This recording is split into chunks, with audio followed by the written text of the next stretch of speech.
एक डॉक्टर को जैसे ही एक अर्जेंट सर्जरी के बारे में फोन करके बताया गया, वो जितना जल्दी वहां सकते थे आ गए। वो तुरंत ही कपड़े बदल कर ऑपरेशन थिएटर की ओर बढ़े।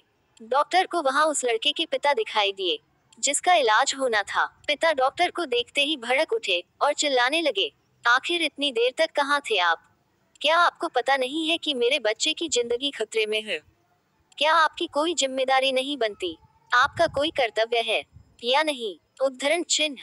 डॉक्टर ने हल्की सी मुस्कुराहट के साथ कहा, मुझे माफ कीजिए, मैं हॉस्पिटल में नहीं था। मुझे जैसे ही पता लगा, जितनी जल्दी हो सका मैं आ गया। अब आप शांत हो जाए, गुस्से से कुछ नहीं होगा। ये सुनकर पिता का गुस्सा और बढ़ गया। भला अपने बेटे की इस नाजुक हालत में वो शांत कैसे रह सकते थे? उन्होंने कहा, ऐसे समय में दूसरों को संयम रखने को कहना बहुत आसान है। आपको क्या पता कि मेरे मन में क्या चल रहा है? अगर आपका बेटा इस तरह मर रहा होता तो क्या आप इतनी देर करते? यदि आपका बेटा मर जाए अभी, तो आप शांत रहेंगे? कहिए। डॉक्टर ने स्थिति को भांपा और कहा, किसी की मौत और जिंदगी ईश्वर के हाथ में है। हम केवल उसे बचाने का प्रयास कर सकते हैं। आप ईश्वर से प्रार्थना कीजिए और मैं अंदर जाकर ऑपरेशन करता हूँ। ये कहकर डॉक्टर अंदर चले गए। करीब 3 घंटों तक ऑपरेशन चला।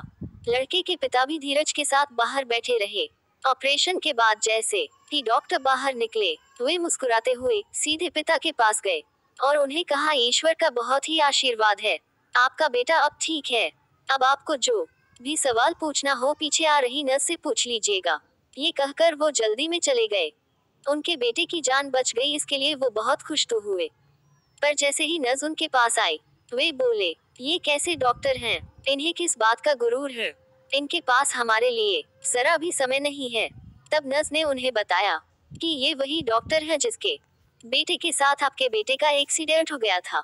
उस दुर्घटना में इनके बेटे की मृत्यु हो गई और हमने जब उन्हें फोन किया तो वे उसका क्रियाकर्म कर रहे थे। और सब कुछ जानते हुए भी वो यहाँ आए और आपके बेटे का इलाज किया। नर्स की बातें सुनकर बाप की आंखों में खामोश आंसू बहने लगे। मित्रों, ये होती है इंसानियत। जन्म लिया है तो सिर्फ सांसें मत लीजिए, जीने का शौक भी रखिए। शमशान ऐसे लोगों की राख से भरा पड़ा है